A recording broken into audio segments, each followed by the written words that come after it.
Hello दोस्तों, good evening, नमस्कार। आप सभी का एक बार जो है फिर से बहुत बहुत स्वागत है आप सभी के अपने यूट्यूब चैनल परीक्षा के शिक्षा में। आई होप कि आप सभी अच्छे होंगे और आपकी जो तैयारी है बढ़िया तरीके से चल रही है। तो जो बच्चा क्लास में फर्स्ट टाइम है, पहली बार नए हैं, उनको बताते हैं हमारे साथ आपकी बीएड परीक्षा 2024 की आपकी तैयारी है रेगुलर बेसिस पे करवाए। तो जिसे भी तैयारी पूरी करनी है, कंप्लीट करनी है, चैनल को जो है सबसे पहले सब्सक्राइब करके हमारे साथ जुड़ जाएंगे। उसके बाद जो बेल आइकन है उसको ऑन कर लेंगे। ठीक है, क्लास का जो समय देख लीजिए, जीके जिसकी जो क्लास है सुबह 10 बजे डेली आपको देखने को मिलती है। रीजनिंग की जो क्लास है दोपहर को 1 बजे देखने को मिलती है। कला की जो क्लास है शाम को 4 बजे, और हिंदी की जो क्लास है आपको शाम को 7 बजे हमारे चैनल पे देखने को मिलती है। ठीक है, तो क्लासेस का जो शेड्यूल है आप सभी को याद रखें, इसी टाइम पर क्लासेस से जुड़ना, अपनी तैयारी को जो है पूरा और कंप्लीट करना चाहते हो। ठीक है, बाकी अगर आपका कोई डाउट है, कोई क्वेश्चन है, कोई क्वेरी है, तो आप हमारे इंस्टाग्राम पर पूछ सकते हैं। परीक्षा के शिक्षा का इंस्टाग्राम का पेज है, नीचे डिस्क्रिप्शन आप सभी कर देंगे। पीडीएफ और नोट के लिए हमारे टेलीग्राम का जो चैनल है उसको ज्वाइन कर लिया। परीक्षा के शिक्षा का नीचे डिस्क्रिप्शन आप सभी इसका भी जो है लिंक मिल जाएगा। ठीक है, और आज जो है सुबह से मैं भूल गया था, लेकिन अभी मुझे याद आया कि आज जो है आपका हिंदू नववर्ष का पहला दिन है। ठीक है, यानी कि हिंदू नववर्ष जो है आज से स्टार्ट हो रहा है। तो आप सभी को जो है हिंदू नववर्ष की बहुत ढेर सारी शुभकामनाएं। और नवरात्रि का भी दिन आपका स्टार्ट हो गया है आज से, तो नवरात्रि का पहला दिन भी आप सभी को मुबारक हो। ठीक है, क्लियर है। तो चलेंगे, क्लास स्टार्ट करें। ध्यान से के क्वेश्चन को देख के उत्तर देने की कोशिश करेंगे। ठीक है, और आप सभी को हिंदी नववर्ष में यानी कि हैप्पी न्यू ईयर आप मेरी तरफ से। ठीक है, चलिए क्लास स्टार्ट करें। पहला क्वेश्चन देखते हैं आपका क्या देगा। मैंने आपको जो है क्या ओ ठीक है, 75 नंबर तक आपको कल क्वेश्चन क्या आएगा, तो उसके आगे को क्वेश्चन है 76 नंबर से। ठीक है, निम्नलिखित शब्दों में पुल्लिंग का चयन करना है। ठीक है, निम्नलिखित शब्दों में से पुल्लिंग शब्द का चयन करना। हवा है, कोयला है, दारा है, शिक्षा है। चलिए, इसमें से पुल्लिंग शब्द कौन सा हो जाएगा, तो देखिए इसमें से अगर पुल्लिंग शब्द देखे जाएगा तो कोयला, कोयला जो आपका दिया गया यहाँ पे पुल्लिंग शब्द जो आपका बी विकल्प देगा आपका कंपेरिजन। ठीक है, कोयला आपका पुल्लिंग शब्द है। हवा, दारा, शिक्षा शब्द आपके जो है स्त्रीलिंग शब्द हो जाएंगे। ठीक है, चलिए अगला क्वेश्चन देखते हैं आपका 77 नंबर। ध्यान से देखकर उत्तर देने की कोशिश कीजिएगा। आइडेंटिफाई किस वाक्य में पूर्वकालिक क्रिया का प्रयोग हुआ है। पूर्वकालिक क्रिया, ठीक है, यानी कि वह नहाकर पढ़ेगा। नहाकर पढ़ेगा, तो पहले वाला ऑप्शन में जो दिया गया है नहाकर, आपका क्या हो जाएगा पूर्वकालिक क्रिया। नहाना जो है आपका पूर्वकालिक में हो जाएगा। नहाकर पढ़ेगा, पढ़ेगा आपका उसके बाद की क्रिया हो जाएगी। ठीक है, तो वह नहाकर पढ़ेगा कैसा वाक्य हो जाएगा, पूर्वकालिक क्रिया का वाक्य हो जाएगा। ठीक है, क्लियर हो गया इसके बारे में। जब कहता है एक क्रिया समाप्त करके दूसरी क्रिया प्रारंभ करता है, तब पहली क्रिया जो आपकी पूर्वकालिक क्रिया कहलाती है। यहाँ नहाकर जो है आपका पूर्वकालिक क्रिया, और पढ़ेगा आपका जो है दूसरी क्रिया है। ठीक है, अगला आपका 78 नंबर। ध्यान से देखिएगा, उत्तर दीजिएगा। इनमें से कौन सा विकल्प जो है सरल वाक्य के अंतर्गत आएगा, बताइए। सरल वाक्य के अंतर्गत इनमें से कौन सा विकल्प आएगा, तो देखिए यहाँ पे सरल वाक्य देखिए, छात्र ने बहुत ओज पूर्वक स्वरचित कविता सुनाई। ठीक है, तो जो आपका ए वाला वाक्य दिया, सी वाला वाक्य आपका कैसा वाक्य हो जाएगा, ये पूरा का पूरा जो है आपका वाक्य सरल वाक्य का हो जाएगा। ठीक है, क्लियर है सभी को। ठीक है, छात्रा ने छात्रा ने बहुत ओजपूर्ण स्वरचित कविता सुनाई, आपका कैसा हो जाएगा सरल वाक्य हो जाएगा। ठीक है, क्लियर है। चलिए अगला क्वेश्चन देखिए आपका 79 नंबर। केस का प्रवाची शब्द नहीं है, बताइए कौन सा। कुंतल, कच, सरोरु व सरोरु। तो देखिए केस का प्रवाची शब्द आपका सरोरु जो दिया गया है, डी वाला विकल्प आपका ये नहीं होगा। ठीक है, सरोरु जो है आपका कमल का प्रवाची होता है। ठीक है, चलिए अगला आपका 80 नंबर। वह खंभा गिर जाएगा इस पंक्ति में कौन सा विशेषण है, बताइए। वह खंभा गिर जाएगा इस पंक्ति में कौन सा विशेषण है, तो वह खंभा गिर जाएगा इस पंक्ति में आपका देखिए निश्चयवाचक सर्वनाम विशेषण है। वह खंभा, देखिए इशारा करके उस खंभे को इशारा कर रहा है, यानी कि वह निश्चय बता रहा है। ठीक है, तो निश्चयवाचक सर्वनाम विशेषण हो जाएगा, जो आपका दिया गया है सी विकल्प आपका राइट आंसर है। ठीक है, यहाँ पर जो वह दिया गया सर्वनाम खंभा संज्ञा से पूर्व आया है। ठीक है, क्लियर है सबको इसके बारे में। चलिए अगले क्वेश्चन आपका 81 में बताने की कोशिश करेंगे। आर्टिकल निम्न में महाप्राण व्यंजन कौन सा, बताइए। निम्न में से महाप्राण व्यंजन यहाँ पे कौन सा हो जाएगा, तो देखिए प्रत्येक वर्ग का दूसरा व चौथा व्यंजन जो आपका महाप्राण व्यंजन होता है, इसलिए जो आपका ख दिया गया है आपका क्या हो जाएगा महाप्राण हो जाएगा। क आपका पहला हो जाएगा, च आपका पहला, ग आपका तीसरा हो जाएगा, लेकिन हमको दूसरा और चौथा जो वर्ड आएगा हमारा वही आपका यहाँ पे महाप्राण व्यंजन होता है। ठीक है, क्लियर सभी को। तो ख जो है क वर्ग का दूसरा वर्ड है, इसकी वजह से आपका महाप्राण में आ जाएगा। ठीक है, अगला क्वेश्चन देखते हैं आपका 82 नंबर। क्या देगा, किस किस से झगड़ा करते फिरोगे, रेखांकित पद कैसा है, किस किस।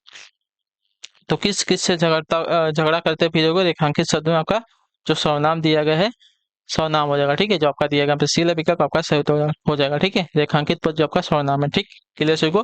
प्रश्नवाचक सर्वनाम हो जाएगा। ठीक है, किस किस से झगड़ा करते फिरोगे, इसमें जो आपका रेखांकित पद है किस किस आपका प्रश्नवाचक सर्वनाम हो जाएगा। ठीक है, अगला आपका देखें 83 नंबर। ध्यान से देखिएगा, बताइएगा अपादान।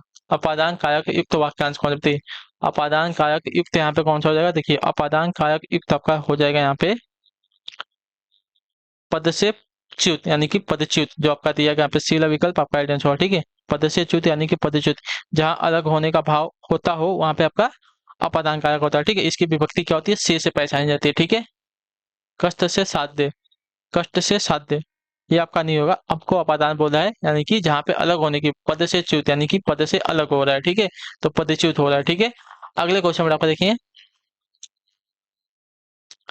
इनमें से देशज शब्द कौन सा बताइए। इनमें से देशज शब्द, झोपड़ी है, अफीम है, पानी है, तमाशा है। तो यहाँ पे जो झोपड़ी दिया गया, झोपड़ी आपका देशज शब्द हो जाएगा। ठीक है, क्लियर है। अगला क्वेश्चन देखिए 85 नंबर, क्या दिएगा बताने की कोशिश करें। गर्माहट शब्द में कौन सा प्रत्यय है, गर्माहट। तो गर्म आपका क्या हो जाएगा, मूल शब्द हो जाएगा, और आहट इसमें क्या लगा है, प्रत्यय लगा। तो जो आपका सी वाला विकल्प देगा आपका आइडेंटिटी के गर्माहट शब्द में आपका आहट जो है प्रत्यय के योगदान से बना गर्म प्लस आहट शब्द हो जाएगा। ठीक है, क्लियर है। चलिए अगला क्वेश्चन देखते हैं आपका 86 नंबर, बताइएगा इनमें से कौन सा शब्द जो है तत्सम नहीं है। ठीक है, सुक्ति, पंक्ति, शीत और रीत। तो यहाँ पे जो रीत दिया गया है ये आपका तद्भव शब्द है। ठीक है, शेष जो आपका शब्द है सुक्ति, पंक्ति और शीत, ये सभी आपके तत्सम शब्द है। ठीक है, चलिए अगला क्वेश्चन देखिए आपका 87 में, बताइएगा अल्टरनेटिव का किस शब्द का संधि विच्छेद सही नहीं है। ठीक है, किस शब्द का संधि विच्छेद आपका सही नहीं है। देखिए महामात्य। ठीक है, महामात्य में आपका जो दिएगा महा प्लस अमात्य, इसकी संधि आपकी सूत्र अमात्य नहीं होता, अमात्य होता है। ठीक है, अमात्य, महामात्य में आपकी जो संधि होती है महा प्लस अमात्य होती है, अमात्य नहीं होती है। ठीक है, याद रखिएगा। क्लियर है इसके बारे में। बाकी भयाक्रांता का आपका भय प्लस आक्रांता, स्नेह विष्ट का स्नेह प्लस आविष्ट, और कंट का कीड़ का आपका कंटक प्लस आकीड़ हो जाएगा। ठीक है, अगला आपका देखिए 88 में क्या देगा, पंडित का निम्न में से कौन सा सही विलोम शब्द होते हैं। पंडित का निम्न में से कौन सा सही विलोम हो जाएगा, तो देखिए पंडित का विलोम शब्द यहाँ पे जो दिया गया है मूर्ख हो जाएगा, जो आपका सी वाला विकल्प देगा आपका आइडेंटिटी हो जाएगा। ठीक है, क्लियर है इसके बारे में। चलिए अगला क्वेश्चन देखिए 89 नंबर, वह धीरे धीरे चल रहा है, रेखांकित शब्द को पहचानना। ठीक है, धीरे धीरे, तो धीरे धीरे क्या कर रहा है, क्रिया की विशेषता होता है, तो क्रिया विशेषता शब्द हो जाएगा जो आपका दिया गया सी वाला विकल्प आपका सही होता है, रीतिवाचक क्रिया विशेष हो जाएगा। ठीक है, क्लियर है। अगला आपका देखेंगे 90 नंबर, बताइएगा आइडेंटिटी का वर्षा का न होना, वर्षा का न होना इसके लिए एक शब्द निम्न में से कौन सा हो जाएगा। ठीक है, वर्षा का न होना, तो वर्षा का न होना वाक्य के लिए एक शब्द आपका हो जाएगा अनावृष्टि। ठीक है, अनावृष्ट जो आपका दिया गया पहला वाला विकल्प आपका राइट आंसर। ठीक है, अनावृष्टि जो दिया गया वर्षा का न होना, इसका एक शब्द हो जाएगा। ठीक है, वर्षा का न होना वाक्य के लिए एक शब्द का अनावृष्टि हो जाएगा। ठीक है, अगले क्वेश्चन में 91 नंबर, बताइएगा राइट आंसर आंख का प्राचीन शब्द क्या बताइए। आंख, तो आंख का प्राचीन शब्द यहाँ पर जो दिया गया है लोचन हो जाएगा, जो आपका दिया गया ये वाला विकल्प आपका सही उत्तर है। ठीक है, आंख का प्राचीन शब्द का लोचन यानी कि नेत्र है। ठीक है, क्लियर है किसके बारे में। पावक, पावक का आग हो जाएगा, वसन का वस्त्र हो जाएगा, और आपका जो दिया गया प्रभा, प्रभा का आपका क्या हो जाएगा, ज्योति हो जाएगा। अच्छे सब ठीक है। अगले क्वेश्चन में 92 नंबर बताएंगे अच्छा, दिग्गज के लिए सही संधि विच्छेद को चुनना। ठीक है, दिग्गज के लिए सही संधि विच्छेद यहाँ पे क्या हो जाएगा, तो दिग्गज के लिए सही संधि दिक्क धन गज। ठीक है, दिक्क धन गज जो आपका दिया गया यहाँ पे बी वाला विकल्प आपका सही उत्तर है। दिग्गज के लिए सही संधि दिक्क प्लस गज। ठीक है, क्लियर सभी यहाँ तक। चलिए ये आपका व्यंजन संधि का होगा उदाहरण है। ठीक है, अगला आपका देखें 93 नंबर, बताएंगे कोशिश करेंगे शब्दों का किस विकल्प के मुहावरे का भावार्थ गलत दिया गया। ठीक है, कन्नी काटना यानी कि पेच लगाकर पतंग काटना जो पहला वाला दिया गया है आपका यहाँ पे गलत हो जाएगा। ठीक है, कन्नी काटना पेच लगाकर पतंग काटना मुहावरे का भावार्थ जो दिया गया गलत है। यहाँ अर्थ हो जाएगा बचकर निकलना, कन्नी काटना यानी कि बचकर निकलना होता है। ठीक है, कान खड़े होना यानी कि सतर्क हो जाना, पत्थर की लकीर यानी कि अमीट या तो पक्की बात कहना, सिर धुना यानी कि पश्चाताप करना। ठीक है, ये सभी आपके जो दिए गए भावार्थ मुहावरे के सही हो जाएंगे। ठीक है, कन्नी काटना यानी कि बच का निकलना होता है, पेज लगा कर पतंग काटना नहीं होता। ठीक है, जिस दमन जिसका दमन न किया जा सके, इसके लिए एक शब्द क्या हो जाएगा बताइए। जिसका दमन न किया जा सके, इसके लिए एक शब्द का जिसका दमन न किया जा सके वाक्यांश के लिए एक शब्द आपका हो जाएगा अदम्य। अदम्य जो दिया गया आपका पहला विकल्प आपका राइट आंसर होगा। ठीक है, क्लियर, जिसका क्या बोलते हैं दमन न किया जा सके वाक्यांश के लिए एक शब्द आपका अदम्य होगा। ठीक है, अगला आपका 95 नंबर, ध्यान से देख के उत्तर देंगे, इनमें से भाववाच्य से संबंधित वाक्य कौन सा। ठीक है, बैठा नहीं जा सकता। ठीक है, तो देखिए यहाँ पे सर्दियों में रोज नहाया नहीं जाता। ठीक है, सर्दियों में रोज नहाया नहीं जाता। यह वाक्य आपका देखिए भाववाचक से संबंधित वाक्य हो जाएगा। ठीक है, सर्दियों में रोज नहाया नहीं जाता जो दिया गया आपका भाववाचक से संबंधित वाक्य हो जाएगा। ठीक है, क्लियर हो गया इसके बारे में। चलिए अगला क्वेश्चन देखते हैं आपका 96 नंबर। निम्नलिखित वाक्य को ध्यान से पढ़े और तय करें कि कौन से हिस्से में त्रुटि है। ठीक है, आधुनिक परिवार का एक हिस्सा बनकर जिंदगी मानसिक तनाव से गुजर रही है। तो देखिए, आधुनिक परिवार का हिस्सा बनकर जिंदगी मानसिक तनाव से गुजर रही है। तो इसके स्थान पर गुजर रही है होना चाहिए था। ठीक है, गुजर रही है के स्थान पर देखिए मानसिक तनाव। अच्छा, गुजर गई दिया है ना, गुजर गई जो दिया आपका यहाँ पे गलत होगा। ठीक है, गुजर रही है होगा। ठीक है, तो ये वाले भाग में आपकी त्रुटि है जो गुजर रही है। ठीक है, अगला आपका 97 नंबर क्या देगा। भीष्म पितामह ने आजीवन शादी न करने का प्रण ले लिया। ठीक है, भीष्म पितामह ने आजीवन शादी न करने का प्रण लिया। रेखांकित शब्द में समास कौन सा हो जाएगा। तो आजीवन, तो आजीवन जो दिया गया है क्या हो जाएगा। तो अव्ययभाव समास का हो जाएगा। जो पहला विकल्प देगा आपका सही उत्तर। ठीक है, अगला क्वेश्चन आपका 98 नंबर। हिंदी दिवस किस दिन मनाया जाता है। तो देखिए, हिंदी दिवस की अगर बात की जाएगी तो हिंदी दिवस जो है आपका 24 सितंबर को यहाँ पे मनाया जाता है। ठीक है, भारत में जो आपका हिंदी दिवस 24 सितंबर को मनाया जाता है। ठीक है, याद रखिएगा। क्लियर सभी को। चलिए, और भी उसमें हिंदी दिवस आपका 10 जनवरी को मनाया जाता है। इतना बातें भी याद रखिएगा। ठीक है, चलिए अगले क्वेश्चन में आपका देखिए 99 नंबर।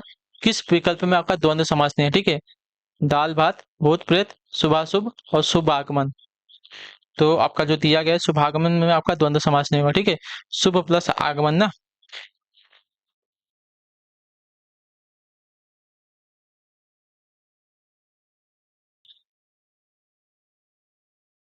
चलिए, शुभागमन में आपका द्वंद्व समास नहीं है। यहाँ पे दोनों द्वंद्व समास में दोनों पद प्रधान होते हैं तथा योजक शब्द का लोप होता है। ठीक है, शुभागमन शब्द में आपका योजक और का जो है लोप नहीं है। ठीक है, शुभागमन। चलिए अगला क्वेश्चन देखते हैं आपका 100 नंबर। वीरों का कैसा हो वसंत कविता किसने लिखी है। तो आपका राइट आंसर हो जाएगा साथियों सुभद्रा कुमारी चौहान ने। जो आपका दिया गया बी वाला विकल्प आपका राइट आंसर। ठीक है, क्लियर हो गया इसके बारे में। तो इसी के साथ जो आपकी क्लास है आज की यहीं कंप्लीट होता है। आई होप कि आप जो क्लास है साथियों अच्छी लगी। अच्छी क्लास को लाइक कर देगा, चैनल को पहले तो चैनल को सब्सक्राइब करें और हमें जो है कमेंट में अपनी राय क्लास के बारे में जो आपको जो क्लास है कैसी लगी। ठीक है, तो हम आपसे मिलते हैं आपकी अगली क्लास है। तब तक के लिए टाटा बाय बाय, जय हिंद, जय भारत। आपसे क्लास से जुड़ने के लिए बहुत बहुत ही धन्यवाद साथियों।